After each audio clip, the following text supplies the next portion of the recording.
The Forgotten Massacre of Jammu Muslims in 1947. Unacknowledged atrocities, the massacres in Jammu during the partition of India. The partition of British India in 1947 remains one of the most traumatic episodes in South Asian history, marked by unprecedented violence, forced migrations, and deep communal fissures. While the communal massacres in Punjab and Bengal are widely recognized in both popular and scholarly accounts, a lesser-known yet equally harrowing chapter unfolded in the princely state of Jammu and Kashmir, specifically, in its Jammu province. October 22, 1947, is often cited as the day when Pashtun tribal militias from Pakistan invaded Jammu and Kashmir, triggering the First Indo-Pak War and setting the stage for the protracted Kashmir conflict. This invasion led Maharaja Hari Singh, the then ruler of the princely state, to accede to India, an act that altered the geopolitical landscape of the region permanently. However, preceding the tribal incursion, another tragedy had already unfolded. Between August and October 1947, large-scale massacres occurred in Jammu province, where an estimated 20,000 to 237,000 Muslims were systematically killed or forcibly displaced. These numbers, though varying across sources, reflect the magnitude of the violence, which has remained largely absent from mainstream historical narratives. Unlike much of the violence during partition, which primarily occurred in British-administered territories and along newly drawn borders, this particular episode unfolded within a princely state. Most princely states managed to avoid widespread bloodshed during partition, but Jammu and Kashmir, along with regions like Alwar and Bharatpur in present-day Rajasthan, Peshawar and Faridkot in East Punjab, and Bahawalpur in West Punjab, proved to be tragic exceptions. Recent scholarship has shed light on the complicity of state forces and local militias in these massacres. In Jammu, state troopers, along with certain groups among the Hindu and Sikh population fleeing from West Punjab, have been accused of orchestrating and executing ethnic cleansing campaigns against the local Muslim population. These actions were motivated by both retaliation and a strategic effort to alter the region's demographic composition ahead of the state's uncertain political future. The failure of India's newly formed leadership to acknowledge, investigate, or hold accountable those responsible for the atrocities in Jammu set a troubling precedent. It established a pattern of neglect and denial regarding mass violence against minorities, a pattern that has continued to influence the state's approach to communal tensions and minority rights across decades. The Jammu massacres were not isolated incidents but part of a larger, deliberate campaign of violence during a time of massive upheaval. Their continued marginalization in historical discourse not only distorts our understanding of partition but also impedes reconciliation and justice for those affected. As South Asia continues to grapple with the legacy of partition, acknowledging these dark chapters with honesty and accountability remains an essential step toward healing historical wounds. The pogroms in Jammu, an overlooked chapter of partition violence. One of the most meticulously documented accounts of the massacres in Jammu during the tumultuous months of partition comes from Australian political scientist Christopher Snedden, a seasoned Kashmir expert. In his 2013 book Kashmir, The Unwritten History, Snedden presents a compelling narrative constructed from survivor testimonies and extensive archival research. His findings reveal a coordinated and brutal campaign of violence targeting Muslims in the eastern districts of Jammu province, specifically Jammu, Kathua, Udhampur, and Chani Jaigir, between late September and early November 1947.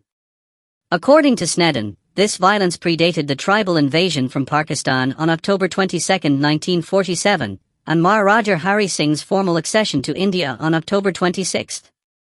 It was carried out by state forces of Jammu and Kashmir, allegedly in collaboration with Hindu and Sikh refugees fleeing the bloodshed in West Punjab. The stated motivations for these atrocities ranged from retaliation for earlier communal violence to a calculated effort to alter the demographic composition of the region's Muslim-majority population. Snedden cites contemporary news reports and refugee testimonies that estimate the death toll of Muslims in Jammu at approximately 200,000, with over 13,000 Muslim women reportedly abducted. These mass killings precipitated a significant exodus of Muslims from Jammu to what would later become known as Azad Kashmir, now administered by Pakistan. The massacre in Jammu stands out not only for its scale and brutality but also for the alleged involvement of state forces and the ideological support of Hindu nationalist groups, including the Rashtriya Swayamsevak Sangh, RSS. Despite the severity of these crimes, attempts to bring them to public attention have often been suppressed or marginalized in official narratives. Sneddon references a 1948 publication from West Punjab, based on detailed refugee testimonies, which records 90 anti-Muslim incidents in Jammu and Kashmir between August 8 and December 12, 1947. The report attributes 118,459 Muslim deaths and 13,360 abductions to actions in which state or Dogra troops were directly involved. A particularly harrowing account comes from G.K. Reddy, former editor of the Kashmir Times, whose eyewitness testimony was published in the Civil and Military Gazette on October 28, 1947. Reddy described a mad orgy of Dogra violence against unarmed Muslims, including reports of armed bands of ruffians and soldiers shooting down and hacking to pieces helpless Muslim refugees, and civil and military officers directing a huge armed mob against Muslim refugee convoys. In one night alone, he reported witnessing 24 villages in flames near Jammu city. Reddy concluded with a grim warning: by such methods of mass murder, they cannot alter the population scales of the state. On December 18, 1947, the Civil and Military Gazette published what Sneddon regards as the most credible, useful, and significant account of the massacres. This report was based on investigations conducted by two Englishmen, Horace Alexander and Richard Simmons, of the Society of Friends Ambulance Unit. Commissioned by the governments of both India and Pakistan, their mission was to assess the scale of communal violence in Jammu and Kashmir and to document the condition of Muslims in the region. Despite their gravity, the events in Jammu remain under-researched and insufficiently acknowledged in broader narratives of the partition. Their systematic erasure from national memory reflects a broader reluctance to confront episodes of state complicity in ethnic and communal violence. A full reckoning with this history remains essential, not only to honor the victims, but also to foster a more honest and inclusive understanding of partition and its enduring legacy. A detailed investigative report documented 10 major incidents of anti-Muslim violence between early October and November 9, 1947, in Jammu province. Significantly, 2 of these incidents, resulting in at least 23,000 deaths, occurred prior to the Pashtun tribal invasion of Jammu and Kashmir on October 22. Additionally, for more incidents, accounting for approximately 62,000 deaths, took place before Maharaja Hari Singh's formal accession to India on October 26, while he remained the sole authority in the princely state. In each case, the perpetrators included the state's own Dogra military forces. One of the bloodiest events reportedly occurred near Kathua on October 20, where 8,000 Muslims were allegedly massacred. On the same day, another 15,000 were reportedly killed near the Akner Bridge. In yet another horrifying incident, approximately 25,000 Muslims who had gathered in Mayogon to be evacuated to Pakistan were instead instructed by state officials to begin walking toward the newly formed Dominion. As they complied, Dogra troops allegedly stripped them of their belongings and separated the women. The remaining men were reportedly lined up and executed with machine gun fire. On October 22, the village of Sambar near Jammu city came under siege. Approximately 14,000 Muslims were trapped. According to the report, state forces removed all women from the village, after which nearly all men were slaughtered, only 15 reportedly survived. Disturbingly, this massacre is said to have occurred shortly after a visit by Maharaja Hari Singh himself.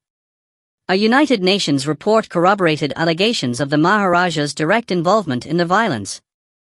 According to a revenue official, Ziladar, interviewed by the United Nations Commission on India and Pakistan, UNCIP, Maharaja Hari Singh, while visiting Bimber Texel on October 20, 1947, was overheard ordering that the Muslims were to be exterminated. The same official claimed to have personally witnessed the Maharaja shooting 2 or 3 individuals. The Times of London, in an August 10, 1948 report titled Elimination of Muslims from Jammu, claimed that of the 411,000 Muslims residing in the districts of Jammu, Udhampur, Kathua, and parts of Rizi, approximately 237,000 were systematically exterminated. The article explicitly held the Maharaja and the state apparatus responsible, stating that the atrocities were carried out by all the forces of the Dogra state, headed by the Maharaja in person. The demographic transformation of Jammu was profound. According to the 1941 census, Muslims formed a narrow majority, 53%, in Jammu province. However, the 1961 census, conducted after a decade-long hiatus due to the unrest, showed a dramatic reduction, with Muslims constituting only a third of the population. Mahatma Gandhi publicly addressed the Jammu massacres multiple times. On November 27, 1947, he expressed concern over what he described as considerable and largely unreported Hindu excesses in the region. The following day, after a meeting with Kashmiri leader Sheikh Abdullah, who had visited Jammu and confirmed the atrocities, Gandhi criticized Abdullah for failing to limit the Maharaja's powers. On December 25, Gandhi went further, explicitly holding Maharaja Hari Singh responsible for the murder of numberless Muslims and the abduction of Muslim girls in Jammu. These mass atrocities occurred against a backdrop of widespread discontent among Muslims in Jammu, particularly in the Poonch region. In August 1947, this discontent escalated into a full-scale armed uprising. Long-standing grievances against the Maharaja included excessive taxation and repressive governance, particularly in regions where peasants were subject to dual tax burdens, both from the state and local feudal landlords. A no-tax campaign launched in June 1947 was met with brutal state repression, including the destruction of villages and the alleged killing of approximately 200 individuals. The massacres in Jammu remain one of the least acknowledged yet most consequential episodes of partition-era violence, reflecting a systematic attempt at ethnic cleansing that irreversibly altered the region's demographic and political landscape. Australian political scientist Christopher Snedden argues that the Poonch Rebellion and the subsequent mass killings of Muslims in Jammu may have directly influenced the tribal raids launched by Pashtun tribesmen from the northwest frontier province on October 22, 1947. These tribesmen, who shared ethnic and cultural ties with the Muslim population of Jammu, were reportedly driven by a sense of solidarity and retaliation. Their intervention marked the beginning of the First Indo-Pakistani War. In the aftermath, national and international attention swiftly shifted to the tribal invasion, the escalating military conflict between India and Pakistan, and the political developments surrounding Maharaja Hari Singh's signing of the Instrument of Accession and the formation of a new government under Sheikh Abdullah's National Conference. Consequently, the mass atrocities committed in Jammu faded from public discourse and historical memory. This erasure was facilitated in large part by the stringent control over the flow of information exercised by Hari Singh's administration. By October 7, 1947, the state had implemented strict pre-publication censorship for major local newspapers, barred the circulation of external publications, suspended the Kashmir Times, and detained the local correspondent of the Associated Press of India.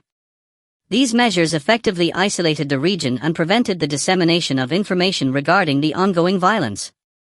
Equally responsible for the prolonged silence surrounding the massacres were the actions, or lack thereof, of post-independence political leadership in both Delhi and Srinagar. Despite widespread acknowledgement of the Maharaja's complicity and the direct involvement of Dogra state forces in orchestrating the violence, no formal investigation was ever conducted, nor were any individuals held accountable. The failure to address these grave human rights violations reflects a broader unwillingness among newly independent India's leadership to confront uncomfortable truths from the tumultuous period of partition.